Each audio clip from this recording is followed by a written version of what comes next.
There's a few little birdies there. You can see the bug flying in the background. And look at the little squirrel. They're grabbing those little nuts I put out. They're so pretty. They're so grateful. This is something like so peaceful. I enjoy doing, coming out here and feeding them, and then watching them eat. And the squirrels, they're burying the nuts and seeds that we give them.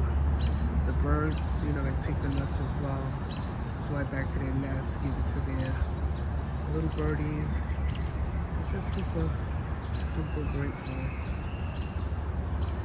And they're super thankful, you know, to have this.